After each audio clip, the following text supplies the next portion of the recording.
भविष्यावर बोलू काही कार्यक्रमात संपदा सगळ्यांचं मनापासून स्वागत करते आणि मार्गदर्शक शरदजी उपाध्ये उपस्थित आहे तिथे यांचंही स्वागत करते.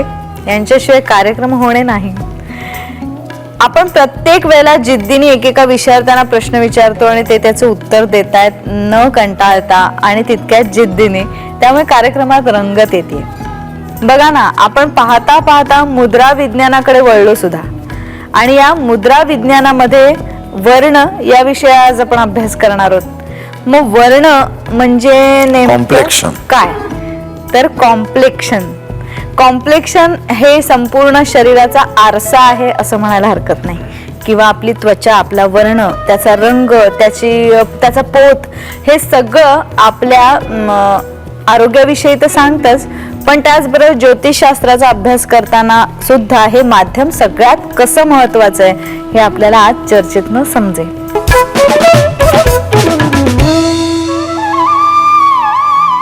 मग प्रश्नांना सुरुवात करूया. तुमच्या आणि माझ्या मनातला अगदी पहिला प्रश्न विचारते. वर्ण म्हणजे अगदी डोक्यापासून नखापर्यंत त्याच्यात त्वचा आली, त्याचा रंग आला, तर मग हे ज्योतिषशास्त्रामध्ये कसं उपयोगी पडतं? वर्ण हा प्रथम स्थानावर ठरतो. प्रथम स्थानात जी राशी असते त्याला लग्न म्हणतात, द असेंडंट. आणि ती पूर्व क्षितिजावर उदित असणारी राशी प्रथम स्थानात असते. आमचा जन्म होतो त्याला आमचं तनुस्थान, प्रथम स्थानाला तनुस्थान पण म्हणतात. संपूर्ण शरीर हे प्रथम स्थानावर अवलंबून आहे आणि ती शरीराची देणगी पूर्व कर्मानुसार आम्हाला मिळाली. दुर्दैवाने एखादी मुलगी खूपच बुटकी, 4 फूट पण नाही जमतेम, कुबड आले पाठीला, काळी कुट्ट अशी जन्माला आली, काय भवितव्य आहे? मग असं शरीर तिला का मिळावं? अस्य बालकस्य पूर्व कर्मानुसारेण, सगळं येऊन ठेपतं कर्मावर. म्हणून आमच्या ह्या ऋषीमुनींनी आम्हाला कर्माला महत्व देऊन भविष्य वर्तवलंय. कर्माच्या गती असं ती गहना, जे जे होणार ते कदा चुकेना, ते भोगल्यावर सुटेना देवादिका सर्वाचे. भोग भोगून संपवायचे आहेत, पण कर्म निर्माण करणं आपल्या हातात आहे. आजारी पडल्यानंतर आजार पण भोगायचं, औषध घेणं आमच्या हातात आहे ना. तसं प्रथम स्थानावरून वर्ण कळतो. मग प्रथम स्थानात मेष, सिंह, धनु या तेजस्वी राशी आहेत. अनुक्रमे मालक मंगळ, रवी, गुरु. तर मेष, सिंह, धनु लग्नावर जन्म घेणारे स्त्री पुरुष उंच बांध्याचे, गौरवर्णी, जवळपास तरी येणारा गौरवर्ण असं वर्णन मिळतं. त्या उलट मकर कुंभ लग्नावर जन्म असेल तर शनी महाराजांचा अंमल आहे. मकर कुंभ लग्न कृष्ण वर्णाला आमंत्रण देतं. पण एकेरी झालं, नेमका सप्तमातला गुरु त्याच्यावर बघत असेल तर फेअर कॉम्प्लेक्शन होईल. म्हणून एक वाक्य तुम्ही ऐका, पण बॅलन्स करायलाच पाहिजे. प्रथम स्थानात असलेली राशी आणि तिचा मालक, आमचा वर्ण, पर्यायाने स्वभाव, व स्वभावाप्रमाणे आम्ही कसे वागतो ते भविष्य ठरतं. मग हा वर्ण अगदी पहिल्या फटक्यात एखादा मनुष्य पाहिल्यावर आपला अरे हा गौरवर्ण आहे, पण एवढंच सांगतं का त्याच्या स्वभावाबद्दल, त्याच्या भविष्याबद्दल? हे मात्र फेस रिडिंग मध्ये खूप टॅली होतं.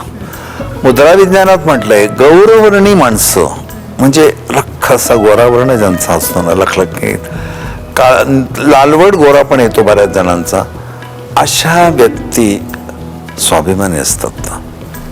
गौरवर्णाच्या मुलींना कृष्णवर्णाच्या मुलींपेक्षा अहम जास्त असण्याचा का संभव आहे?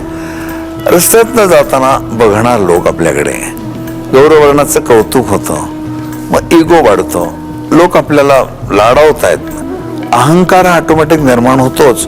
गौरवर्णी व्यक्ती स्वाभिमानी, किंचित अहंकारी, तेजपुंज, निरोगी पण असतात, कारण गौरवर्ण रवी पण दाखवतो. लग्नी रवी असलेल्या माणसाचा पण थोडा गौरवर्णाकडे झुकू शकतो जर मकर कुंभ नसतील तर. आता हा वर्ण समजा तुम्ही हस्तरेषा वर्ण भाकीत करताय कोणाचं, तर त्यावेळेला आपल्या या काय हस्ताचा करतलाचा जो रंग आहे त्याच्यावरनं पण एखादं त्या विशिष्ट माणसाच्या विशिष्ट स्वभावाशी सांगता येऊ शकतं. ज्या व्यक्तीला कावीळ होते किंवा होण्याच्या मार्गावर आहे किंवा झाली आहे, तिचा करतल, तळहात किंवा पंजा हा पिवळसर दिसू लागतो. डॉक्टर लोक नख बघतात. करतलाचा रंग चेहऱ्यापेक्षा वेगळा असू शकतो. माझ्याकडे बघ, मी गोरापान नाही आहे, पण माझा करतल गोरापान आहे, तांबूस आहे. म्हणजे हा करतल ज्यावेळी पिवळसर होतो त्याला व्यक्ती उष्णतेच्या, विशेषतः लिव्हरच्या विकाराने आजारी पडते. मेडिकल ॲस्ट्रोलॉजी त्याचा उपयोग होतो. हा जर मनुष्य गोरा असून काळा काळा जर हात व्हायला लागला, रक्ताचे विकार किंवा शरीरातील रोगप्रतिकारक शक्ती ओणावते, कमी होते. इथे आरबीसीचा प्रॉब्लेम असण्याचा संभव आहे. त्याला हिमोग्लोबिन वगैरे टेस्ट करायला सांगतात डॉक्टर. ते या कारणाचं.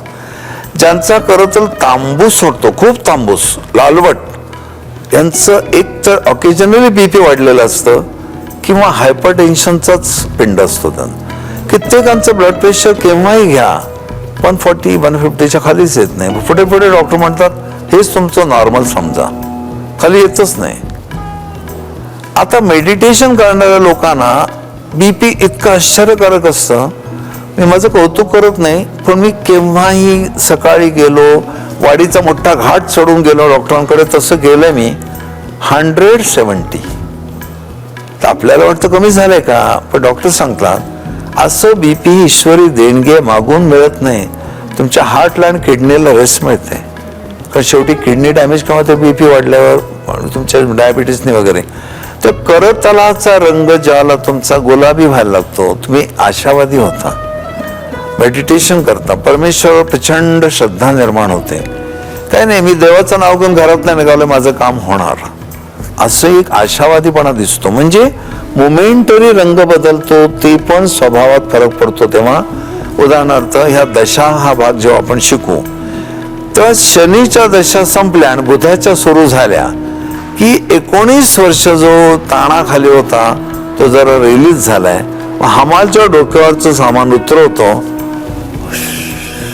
पुश म्हणजे रिलॅक्स. मग त्याचा करतल पण हळूहळू बदलायला लागतो. हे करतलावरचे रंग मोमेंटरी चेंज दाखवतात, पण परमनंट चेहराच. मग गौरवर्णी कायम चेहरा, अहम थोडा, स्वतःबद्दल तर जादा कल्पना असणं एक, आणि दुसऱ्याला कमी लेखण्याची वृत्ती असू शकते जर इतर ग्रह बिघडले तर.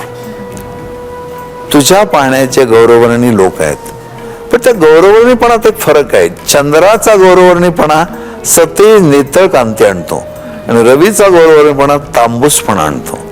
मेकअप न करता तांबूस चेहरा दिसला तर ओळखायचा अहम आहे, आणि नितळ हसतमुख चेहरा आहे, असा त्वचा पण छान, तर समजायचा आशावादी, सगळ्यांची मिळून मिसळून राहणारी हसतमुख व्यक्ती आहे. पुरुषांमध्ये सुद्धा असे गब्बू वरपान नितळ कांतीचे पुरुष असे दिसतात, फेमिनाईन वाटतात, पण छान मिक्स होतात सगळ्यांच्या मध्ये. बरोबर.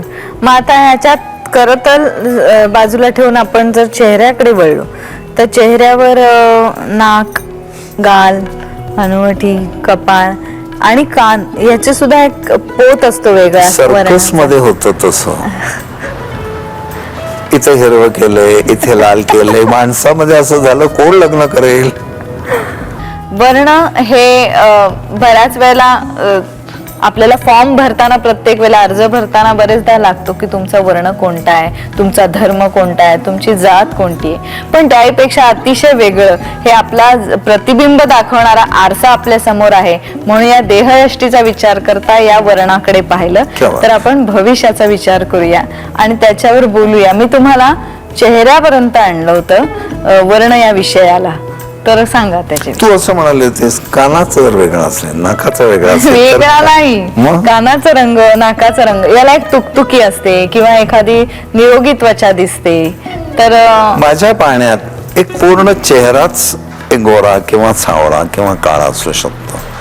तुकतुकी ही टेम्पररी मेकअपनी किंवा स्वभावात काही फरक पडला तर घडते. पण गौरवर्णांत आपण अगदी उलट कृष्णवर्ण घेऊ.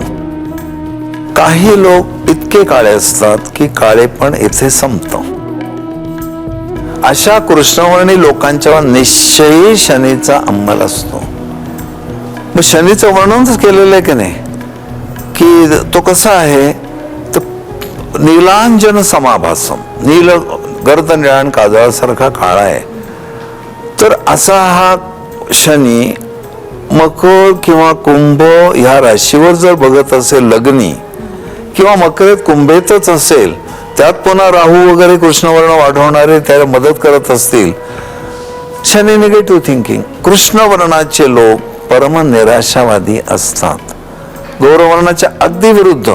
मग आम्ही जेव्हा लग्नाच्या वेळी मुलं मुलींचे वर्ण बघतात की खूप गोरी मुलगी आहे, एवढा काळा मुलगा कसा चालेल, तर लग्न केलं काय फरक काय पडतो?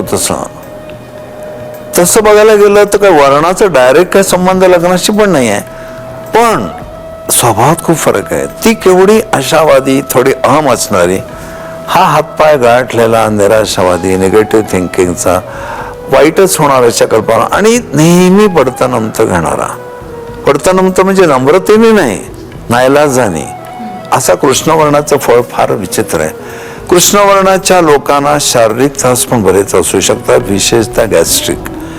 कृष्णवर्णी माणसांना कुपथ्य केलं असतात, त्वरित फटका बसतो.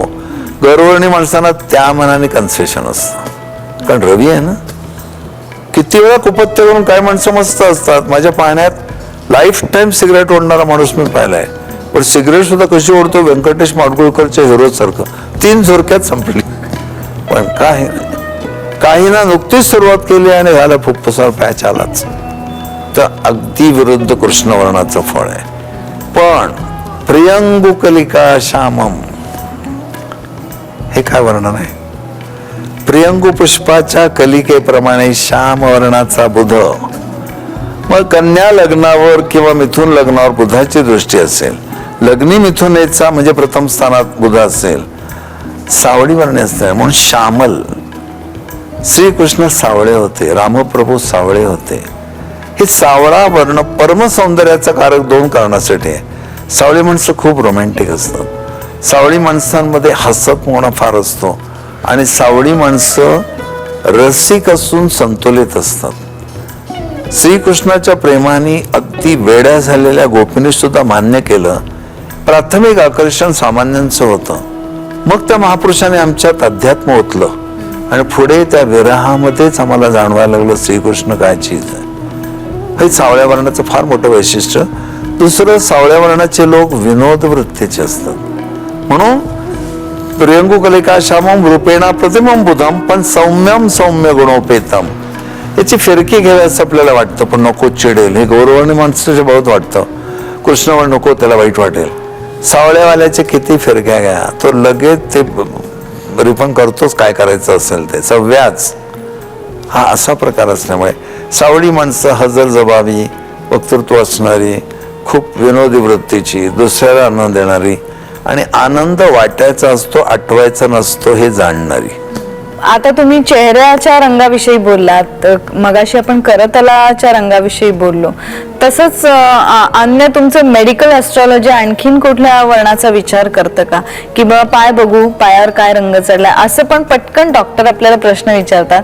तसं ज्योतिष काही वेध घेत असतो का वर्णाचा? डॉक्टर लोक पाय बघतात ते डायबेटिक पेशंटचे.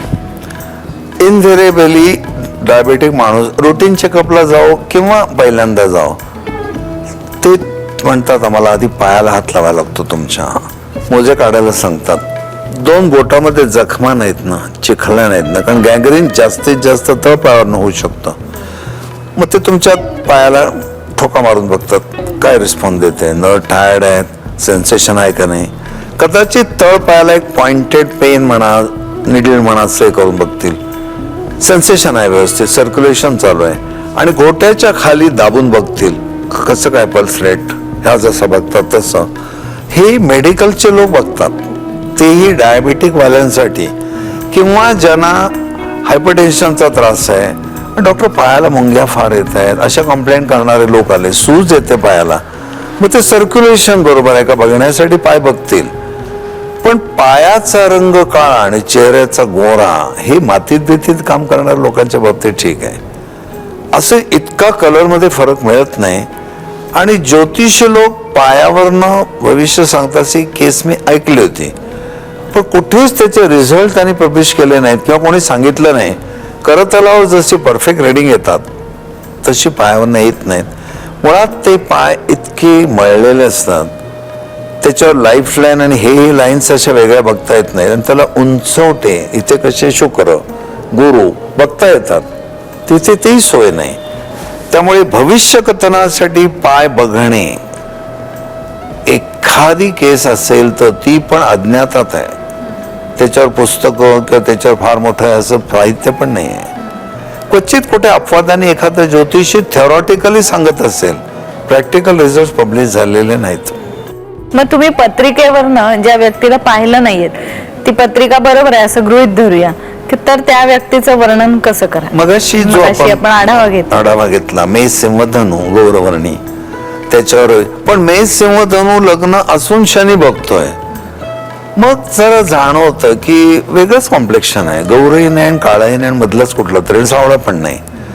असे ग्रहांचे परिणाम प्रथम स्थानावर नीट बघून आपण जसं म्हणतो नाही काय बेचव आहे, काय धड सरबतही नाही धड पाणी नाही, असं काहीतरी वेगळंच आहे, अशी काय माणसं विचित्र कॉम्प्लेक्शनची मिळतात.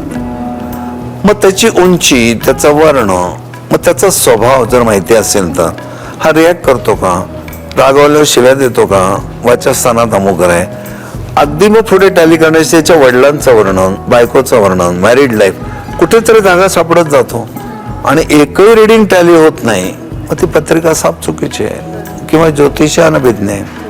माणसाचं वर्ण हा त्या वातावरणावरून पण ठरत असतो. जसं आफ्रिकेमध्ये कृष्णवर्णीच आपल्याला सापडतात, पण याचा अर्थ काही प्रत्येक वेळेला तुम्ही जे आता सांगितलं तसा नसणारच अर्थात, पण मग त्या वेळेला काय विचार केला जातो. आपण जे उंचीवर बोलताना जे नियम लावले, एस्किमो वेगळा, अफगाणिस्तान वेगळं, तसं इथे सुद्धा देशमानाप्रमाणे आफ्रिकेतला वर्ण असणार तो तसा काळा, पण संबंध आफ्रिकेतल्या लोकांची वर्णनं पाहिली, त्या देशातल्या लोकांची पण एक मानसिकता आहे. आम्ही हिंदू लोक भाविक आहोत, गौरवर्णी देशातले लोक जडवादी आहेत, हे पण टॅली होतं. म्हणजे वर्णाचा सामुदायिक परिणाम पण एक होत असतो आणि इंडिव्हिज्युअली पुन्हा होतोच. मग तो देशमानाच्या हिशोबात पुन्हा लावण्यास ज्योतिषाचं कौशल्य आहे. असं होऊ शकतं का की वयाच्या एक विशिष्ट टप्प्यानंतर एखाद्या व्यक्तीचा वर्ण बदलतो, तर त्याचे काही इंडिकेशन्स तुम्हाला नाही मिळत. तसं मनुष्य वयाने मोठा झाला की थकतो वगैरे असं काही नाही. काही ना गुरुच्या दशा चालू होतात, म्हणून तर ते बाईला दुसरी बाई म्हणाली ना, काय ग मिस्टर तुझ्या हल्ली उजळल्यासारखे दिसत आहेत. ती होती वृश्चिकवाली आणि पूर्वी कोळशाच्या खाणीत काम करायचे, आता पिठाच्या गिरणीत करतायत, असं तिने उत्तर दिलं होतं. तो नियम इथे लावला तर दशेवर पण वर्ण बदलतो. कृष्ण वर्णाची माणसं आणि ऑलरेडी शनीच्या दशा सुरू झाल्या, लोकांना काळवणलंय हल्ली, पण काळवणलेला मनुष्याला काही दिवसांनी म्हणतात आता बरा दिसतो, मागच्याला फार थकलेला वाटत होता. हे दशेवर आहे. त्या दशेचा स्पेशल एपिसोड आपण करणार आहोत. जसं भावेश अर्ध भविष्य सांगतं, तसं महादशा कालनिर्णय सांगते. वर्ण याविषयी एक जुजबी माहिती आपण घेतली असं म्हणूया, कारण त्याच्या इतके बारकावे असतील तुम्ही अभ्यासलेले, पण या मिनिटांच्या मर्यादेमध्ये या सागराला थोडंसं थांबायला पाहिजे आणि आपण थांबूया. त्याप्रमाणे मी लोकांच्या वतीने, माझ्या वतीने आभार मानते आपले.